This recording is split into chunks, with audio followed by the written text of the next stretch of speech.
सुप्रभात, नमस्कार, सत श्री अकाल, आदाब आप सभी को। मेरे पोर्टेबल योगा में आज तृतीय दिन है, नवरात्र चल रहा है। माँ चंद्र घंटा आप सभी पर यथावत अपना आशीर्वाद बनाए रखें। आप सब परिवार स्वस्थ रहें, व्यस्त रहें, मस्त रहें। और आज नवाचार के अंतर्गत जैसा मेरा चलता है, कुछ न कुछ नवाचार तो घर के अंदर से, घर के बाहर से। हम अगर बच्चे और बुजुर्ग कहना तो अतिशयोक्ति होगी। बुजुर्ग जो हो, अगर वो दिल से जवान है और कुछ उसको बीमारी और व्याग ना हुआ हो तो ऑलवेज सशरीर जवान रहता है। तो आज हम ऐसे ही शख्स से आपको मिलाने जा रहे हैं और ज़रा उनका सूक्ष्म परिचय लेते हैं कि जो मुझे अवस्था लग रही है, मुझे नहीं पता कि अभी उनकी अवस्था क्या है, उनके बारे में अभी समझेंगे। सामने बैठे हैं वो, मेरे लाइव हैं भी वो इस समय, कि वो उनकी अवस्था क्या है। जहाँ तक मुझे लग रहा है कि 80 के प्लस के होने चाहिए और अभी भी वो कैसे स्वस्थ हैं। मुझे अभी 2 मिनट पहले बातचीत से पता लगा कि उनको कोई ज़्यादा बीमारी भी नहीं है और अपना काफ़ी प्रोग्राम करते रहते हैं वो कुछ। तो उनके सूक्ष्म परिचय देखते हैं कि वो पूरा उनका नाम क्या है, कहाँ के रहने वाले हैं और अपने जीवन काल में जो भी उन्होंने 40-50 साल लगाए, उन्होंने अपने जीवन में क्या क्या किया।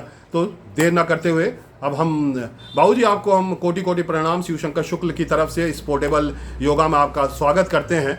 और आज सौभाग्य है कि आपके साथ मुझे आदान प्रदान करने का मौका मिल रहा है। तो आप अपना सूक्ष्म परिचय दें, उसमें आप अपना जीवन परिचय दें, अपना आयु और आपने क्या कार्य किया अपने कार्य के समय में, और अभी रिटायरमेंट अगर आपने ले लिया है तो उसके बाद भी आप क्या कर रहे हैं। इस शुभ अवसर के लिए चिरंजीव बेटे को कोटसः आशीर्वाद तथा दर्शक भाई बहनों को मेरा नमस्कार और हर तरह से मंगल कामनाएं। मैं शंकर दयाल ओझा, मेरा जन्म स्थान गोरक्षपुर जिला के अंतर्गत ओझावली ग्राम में हुआ था, पर मेरा कर्म क्षेत्र अयोध्या रहा। शिक्षा से लेकर के विभिन्न उपादानों को अपने साथ जोड़ते हुए अंत में शिक्षा जगत में हमने अपनी रुचि को अधिक बढ़ाया।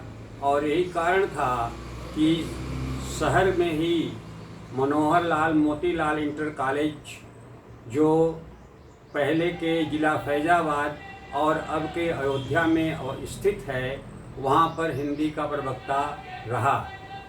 और लगभग मैंने 40 सालों तक वहाँ पर बच्चों को अपने भाषा का और विभिन्न कवियों का, विभिन्न साहित्यकारों का ज्ञान यथाशक्ति देने का कार्य किया।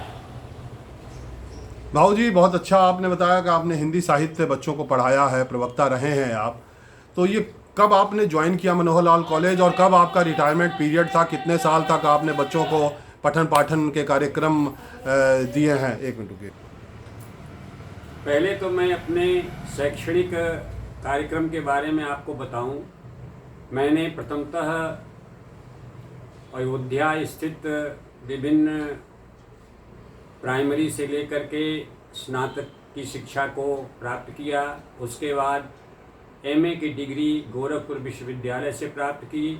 फिर फैज़ाबाद में आकर, जो इस समय अयोध्या के रूप में जाना जा रहा है, वहाँ पर मैंने बीएड किया। और 1 वर्ष के अंतर्गत ही हमने अध्यापन कार्य के लिए इस संस्था को चुना और यहाँ पर मेरी नियुक्ति 1971 में हो गई थी। और यहाँ पर लगातार अध्यापन कार्य करते हुए मैंने अपना जीवन पूर्ण किया। और 2003 में मैं यहाँ से अवकाश प्राप्त करके अपने देश के विभिन्न धार्मिक क्षेत्रों का भ्रमण किया। और उससे संतुष्ट होने के बाद मैंने फिर साहित्य और समाज के प्रति अपने एक अच्छे विचार को लेकर के आगे बढ़ा। और यही कारण है कि सामाजिक और शैक्षणिक के साथ साथ साहित्यिक जो हमारा व्यवहार रहा, वह काफ़ी हितकर और समाज के लिए लाभकारी रहा है। बाबू जी, आपने हिंदी साहित्य के बारे में जैसा जिक्र किया है, तो आप जानते हैं कि भारत जो है उसमें 60% से ऊपर के युवा रहते हैं, और पूरे विश्व के अंदर भारत ही एक ऐसा देश है जो सबसे ज़्यादा युवाओं की शक्ति वाला देश है, सबसे ज़्यादा युवा पीढ़ी रहते हैं।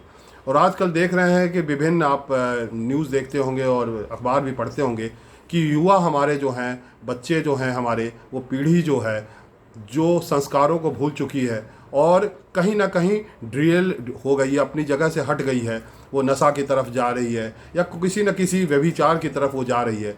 तो आप अपने पद्य के मामले से, कविताओं के माध्यम से युवाओं को क्या संदेश देना चाहेंगे जिससे कि वो भटके हुआ युवा वापिस आ जाएं और जो युवा अभी सही ढंग से चल रहे हैं वो भटकने की स्थिति में ना जाएं?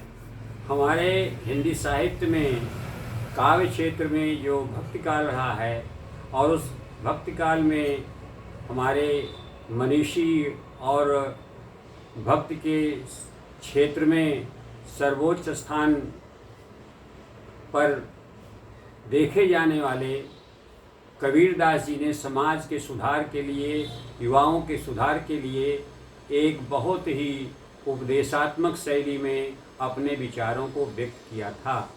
उसमें यह एक उदाहरण मैं प्रस्तुत कर रहा हूँ। कबीरा संगत साधु की हरे और की ब्याज, संगत बुरी असाधु की आठों पहर उपाध। इसी तरह से हम आगे बढ़ते हैं, अब्दुल रहीम खान खाना जी के प्रति देखते हैं उनके विचारों को, तो वो भी कहते हैं कि सब कुछ होते हुए भी एक सुव्यवस्थित समाज के लिए जो एक नियम होना चाहिए, जो एक व्यवस्था होनी चाहिए, उस ढंग से हमें उस व्यवस्था को स्वीकार करते हुए, अंगीकार करते हुए आगे बढ़ना चाहिए। इसीलिए उन्होंने कहा, रहीमन पानी राखिए, बिन पानी सब सून, पानी बिना न उबरे, मोती मानुष चून। और विद्या का क्षेत्र, ज्ञान का क्षेत्र तो इतना व्यापक है कि उसके बारे में जितना भी कहा जाए वह सब कम ही है। और लोगों ने बताया कि दुर्जनों और अच्छे लोगों के विद्या के विभेद कैसे हैं। तो आपने बहुत अच्छा किया, बताया हमें। आप किससे वार्ता करते करते, चूँकि मैं भी थोड़ा सा पद्य के बारे में दिमाग में मेरे आया, तो राष्ट्रकवि मैथिली शरण गुप्त जी की 2 लाइन हमें देश के प्रति मैं समर्पित कर रहा हूँ। और चूँकि आपसे वार्ता भी हो रही है और युवा पीढ़ी को डिरेल होने से बचाने के लिए शायद ये 2 लाइन मैथिली शरण गुप्त जी ने बहुत पहले कही थी।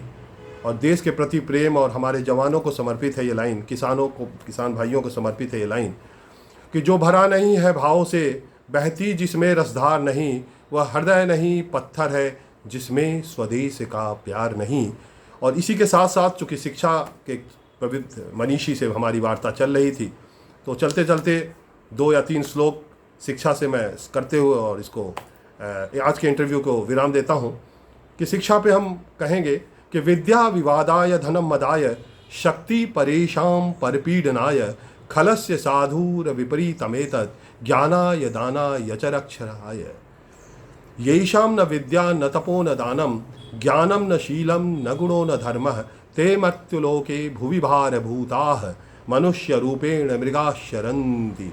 न चोरहार्यम न च राजहार्यम, न भातृभाज्यम न च भारकारी, वये कृते वर्धत एव नित्यम, विद्या धनम सर्वधनम प्रदानम। तो बहुत अच्छा रहा आज के इस टॉपिक में। और बाबू जी, आपका कोटि कोटि धन्यवाद मेरे पोर्टेबल योगा चैनल की तरफ से।